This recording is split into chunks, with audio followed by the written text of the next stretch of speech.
அரசு தேர்விற்காக நூலகத்தில் படித்துக் கொண்டிருந்த இளைஞர்.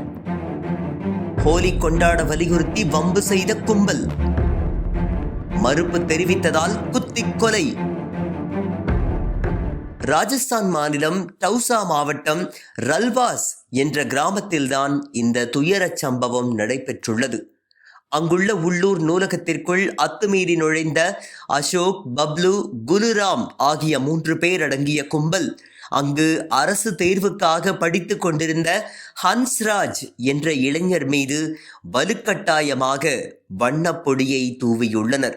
இதற்கு அவர் எதிர்ப்பு தெரிவித்த நிலையில் அவரை எட்டி உதைத்து கீழே தள்ளி பெல்ட்டால் தாக்கியுள்ளனர். அப்போதும் ஆத்திரம் தீராமல் ஒருவர் தான் வைத்திருந்த கத்தியால் அவரை குத்திக் கொன்றுள்ளார். பலரின் முன்னிலையில் நடைபெற்ற இந்த சம்பவம் அங்கு பெரும் பரபரப்பை ஏற்படுத்தியது. இதனையடுத்து உடலை அடக்கம் செய்ய மறுத்த ஹன்ஸ்ராஜின் உறவினர்கள் குற்றவாளிகள் மீது உரிய நடவடிக்கை எடுக்க கோரி சாலை மறியல் போராட்டத்தில் ஈடுபட்டனர்.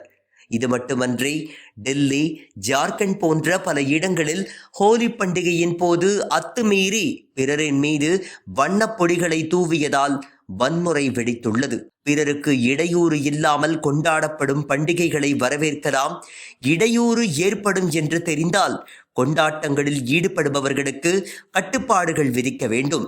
ஆனால் அரசியல் ஆதாயத்திற்காக அடுத்தவருக்கு இடையூறு ஏற்படுத்தும் வகையில் பண்டிகைகளை கொண்டாட அரசே அனுமதிப்பது இது போன்ற விளைவுகளைத்தான் ஏற்படுத்தும் என்பது குறிப்பிடத்தக்கது.